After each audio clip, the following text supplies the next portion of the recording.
शिव बलोचिस्तान आजाद Bloch नारे Balochistan Bloch नस्ल कुशी.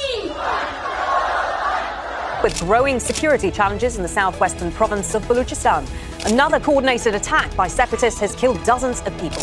Balochistan, that is facing a seminal moment, despite all attempts by Pakistan Army Chief Asim Muni's forces to crush dissenting voices, the unrest has been showing no signs of slowing down. Half of Pakistan's Balochistan is Pakistan's largest province, covering over 44% of its total land. and it's sitting on gold, copper and gas worth billions of dollars. This is a vision of the future in northern Balochistan, an international mining giant unveiling its latest investment, and everyone's talking about it. 200,000 tons of copper are expected to be mined here every year, and Reko is only the start. Pakistan is placing its hopes on mineral wealth to fuel prosperity. The estimated value is almost beyond imagination. We are talking about, in fact, probably trillions of dollars of wealth. तकरीबन 21 साल मेरी उम्र हो चुकी है और जब से मैंने आंख खोली है यहाँ मैं सिर्फ गुर्बत ही देख रहा हूँ. कंपनियाँ आई हैं, तकरीबन कहा जाता है कि 18 साल से हब्कों का वजूद आया हुआ है, ठीक है. मैंने तो यहाँ पे कोई तरक्की नहीं देखी. 14 साल, 15 साल, 16 साल, यहाँ तक के बंदे बूढ़े हो चुके हैं, लेकिन उनको परमानेंट सिर्फ इसी वजह से नहीं किया जाता कि वो लोकल है.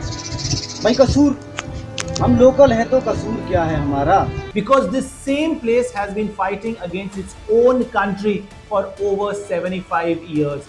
5 insurgencies since 1948, military crackdowns. Thousands of people, students, activists, teachers who were picked up from their homes and simply never came back. Mothers who spent decades outside press clubs holding photographs of their missing sons.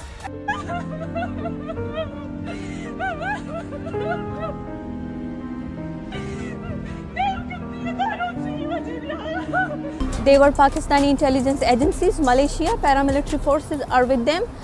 They kidnapped my brother with his friend. Ambush on a military convoy that the rebels claim killed over 45 soldiers. A highly coordinated ambush by the Balochistan Liberation Army in the Kharkocha area of Mastung has reportedly left more than 45 Pakistani soldiers dead.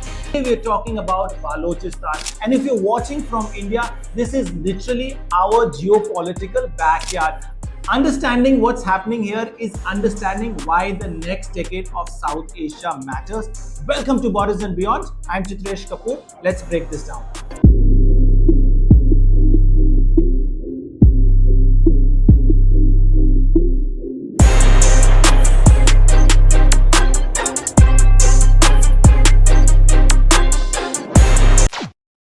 There's a whole historical thing about Balochistan becoming part of Pakistan in 1948. The Khanate of Kalar, 227 days of sovereignty. We are not going to talk about there right now. Today we are focusing on what's happening right there. The rebellion, the crisis, the movement, because that's what actually matters to understand South Asia in 2026.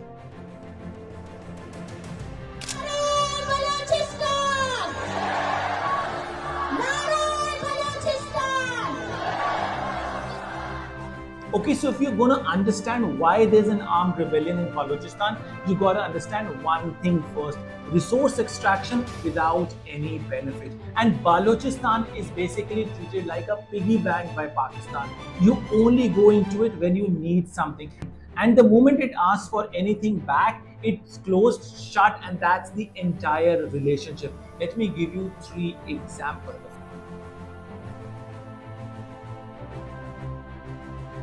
There's a gas field in Balochistan called Sui. For like 70 years, this field has been powering Pakistan cities, especially Punjab. It's literally been heating Punjab's homes, running their factories, powering the entire province. Quetta, the Balochistan's own capital city, didn't get a piped gas until 1980s. Didn't get a single gas. And you know what the situation is right now? Most districts in Balochistan still don't have gas connection. The province exporting gas to the entire country can't even get it for themselves. This is not accidental. This is a system.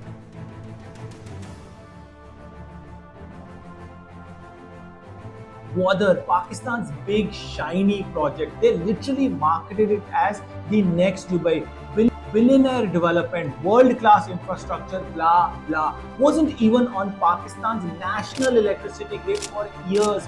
It was getting power from Iran. So think about it. And you know what's happening in most of Balochistan right now? Load shedding for 12 to 14 plus hours a day in some areas, or no electricity at all. The place that's supposed to be Pakistan's economic future can't even keep up the lights on.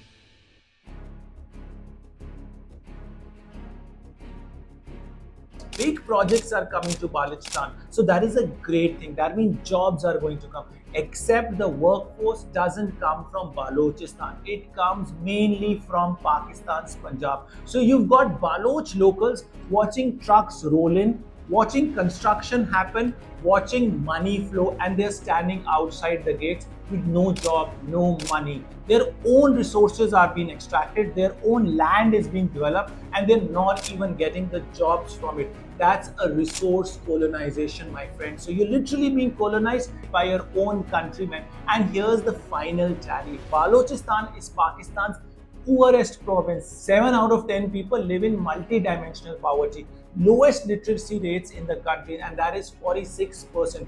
Even worse if you're a woman in rural Balochistan, with the highest infant mortality rate. But everything valuable underground in Balochistan, that is gold, copper, natural gas, all of these are being exported out of Balochistan. So poorest province by the people. Okay, so now imagine this already messed up situation, and then someone throws a $60 billion, and that is the China-Pakistan Economic Corridor, which is also called CPEC. Pakistan literally called it their economic lifeline. So their future and their ticket to prosperity. And where does this entire corridor land? And that is in Gwadar in Balochistan. So Balochistan, the poorest province, finally gets a $60 billion project. This should be it, right? This should change everything. New jobs, development, infrastructure, schools, hospitals, all of it. And you know what? It doesn't get anything. And read the fine print. Gwadar port, this massive deep sea port that Pakistan won't shut up about, isn't even run by Pakistan. It's leased to a Chinese company for 40 years. And here's where it gets insane. Out of every rupee that comes into that port, about 91 paisa goes to the Chinese company. Imagine 91 paisa, and Pakistan gets just about 9 paisa. And Balochistan government, they literally do not get anything. It's the same story at Sangak, the copper gold mine. A Chinese company has been running it for over 20 years. The Baloch aren't partners in any of this. They're not even employees. They are just there on their own land. But here's the part that actually hits different. Border was a fishing town. That was its entire economy, its entire identity. Baloch fishermen had been fishing those waters for literally centuries. That was their life. And now Chinese industrial trawlers, deep sea trawlers, sweeping the waters, take the fish, and Baloch fishermen are locked out, can't fish, can't make money, can't survive the way they have been surviving for thousands of years. It got so bad in 2021 that thousands of Baloch people came out on the streets of Week saying, Gwadar ko haq do. Give Gwadar the rights. And you know what they were asking for? They were not asking for independence. They were not asking for revolution. All they were asking for was water, electricity, and the rights to fish in their own waters. And it's not just the port. In October 2024, Gwadar International Airport gets inaugurated, a $240 million, Beijing funded as always, and Pakistan's largest airport by area. So this is a massive thing, right? Here's the thing though, it was inaugurated virtually, like the Prime Minister didn't even go there. He showed up from Islamabad on a video call, and since then Zero scheduled commercial flights, absolutely zero. And a $250 million airport with absolutely no pain. So what you got in return was billions flowing in from China, massive infrastructure being built, and none of it helped in creating jobs for the local people. It's like they built the whole thing just to say that they've built it. That's how low the bar had fallen. So when the BLA, the Balochistan Liberation Army, decided that enough was enough, nobody was shocked. They started hitting CPEC targets. The Chinese consulate in the Karachi in 2018, the PC Hotel in Gwadar in 2019, Karachi Stock Exchange in 2020, a bombing at Karachi's university. And before you think this is ancient history, it's not. This is happening as we speak right now. Okay, but there's one story here that actually is totally real, and it might just be the most important one to understand, and that is Dr. Mehrang Baloch. Her father was abducted by the Pakistani army and he was later on killed.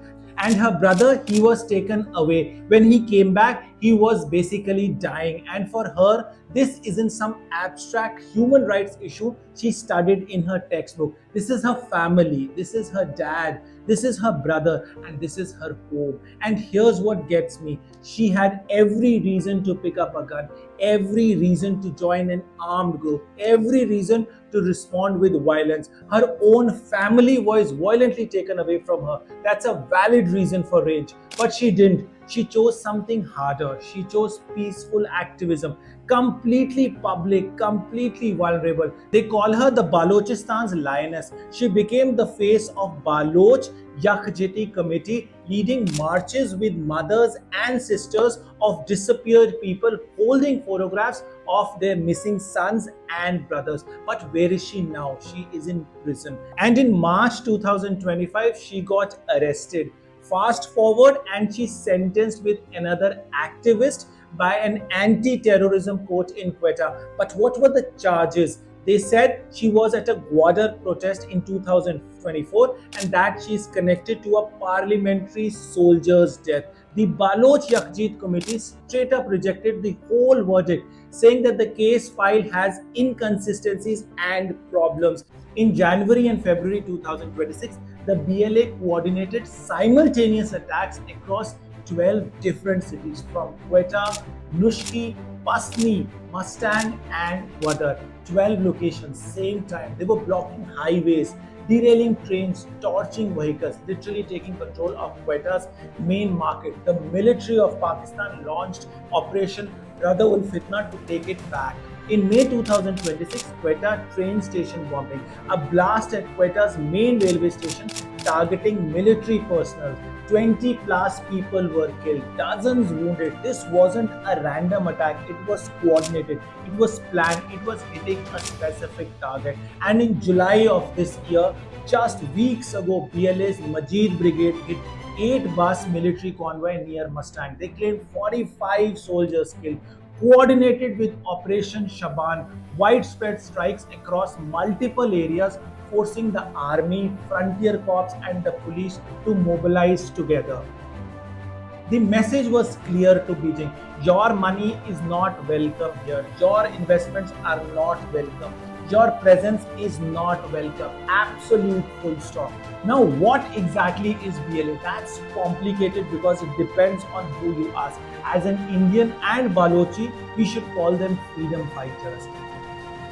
They say they're fighting the illegal annexation of Kalat that happened in 1948. That's what they're talking about. From their perspective, they are fighting for their nation's independence. Balochistan. The Balochistan Liberation Army, Pakistan's most feared separatist group, has once again struck at the heart of the state. Their demand? Independence. Their reason? Decades of alleged oppression, exploitation, and broken promises. But Pakistan, they designated the BLA as a terrorist organization in 2006. So here's the truth. Both things are real at the same time. The grievances are real, the oppression is real, the independence struggle is also real, and the violence is absolutely real. Here's the thing though, Pakistan never really responded to Baloch anger with dialogue. Never. It always answered with one thing, and that was absolute brute force. If you go back to 2000 when dictator Musharraf was ruling Pakistan, there was an insurgency there, and what did Musharraf do? He did military crackdown. ये बलूचिस्तान में कुछ सब nationalist, ये कुछ nationalist कहते हैं अपने आप को, और हम इनको देख रहे हैं. मैं इनको वार्निंग हर दफ़ा देता रहूँ, और मैं आपके थ्रू भी वार्निंग देता हूँ कि डोंट पुश अस. एंड ये 70s का दौर नहीं है जिसमें हम ये पहाड़ों में ये चढ़ के और आगे पीछे करेंगे. इनको पता भी नहीं होगा इनको क्या हिट किया है. It escalated fast. In 2005, you got a border construction happening on one side, military operations in a place called Dera Bukti on the other side, and then in August 2006, something happened that changed everything. The Pakistan Army kills Nawab Akbar Bukti. He was 79 years old. This wasn't some random militant. This guy was a former governor of province, a former chief minister. He's in a cave in the mountains and an army operation kills him. For the Baloch, that wasn't a counter-terrorism. That was an execution of a political leader. And it basically turned the entire struggle into a permanent wound.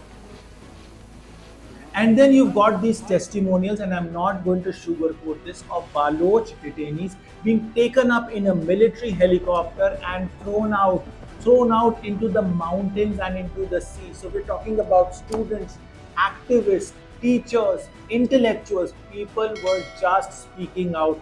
They were picked up from their homes, no warrant, no charges, no arrest. They just disappeared, vanished without a dust. And then months later, their bodies would show up on the roadside, in the fields, tortured. And this wasn't a theory. Pakistan's disappear and dump policy is continuing in Balochistan as well, with 7 more Baloch individuals missing from Kesh, Mastung and also Panjkur areas. Human rights bodies are claiming that over 320 enforced disappearances and 145 alleged fake encounter killings.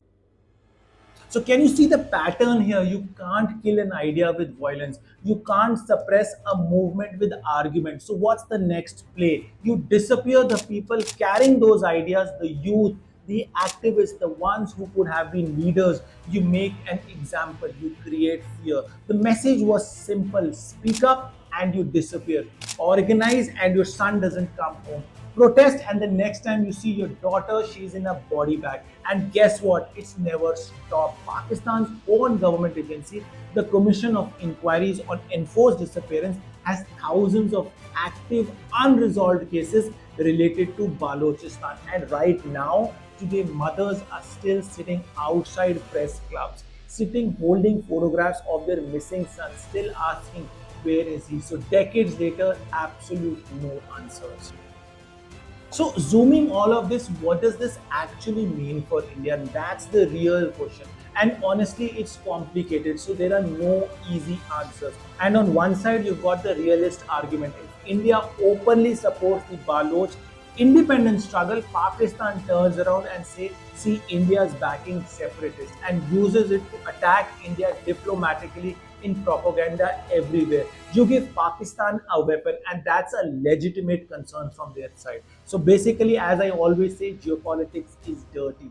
But then you've got the other side, the civilizational side, and the actual history side. The Hinglaj Mata temple is in Balochistan, and it is one of the 51 Shakti Peeths. And here's what wild for generation. The Baloch community have protected that temple. Young Balochi people join the yatra, they guard the temple, they treat it like it's their own heritage. They've done it, they could have totally ignored it, but they didn't. And go back even further, we're talking about Mehergarh, and you know what that is? It is one of the oldest settlements in all of South Asia. It's older than Indus Valley civilization. It's in Balochistan. Indus Valley civilization and Baloch civilization, they're all connected at their roots and literally in the same soil. So here's the thing, are we just going to ignore? Are we going to pretend there is no connection, no shared history, no civilizational bond, or do we acknowledge it? And that's the question I'm asking you. Not what India should do, but what do you think about all of this? Should diplomacy win over moral conscience? Should strategy win over civilization? I don't have the right answer for you. You've got to sit with that one. And for now, India says quiet, but India is not unaware. India is watching. And if this video taught you anything, please share it. Not because you need to pick a side, not because you need to have a hot take, but because Balochistan deserves to be heard. Their story deserves to be known, and their grief deserves to be acknowledged. And honestly, understanding this is understanding our own region.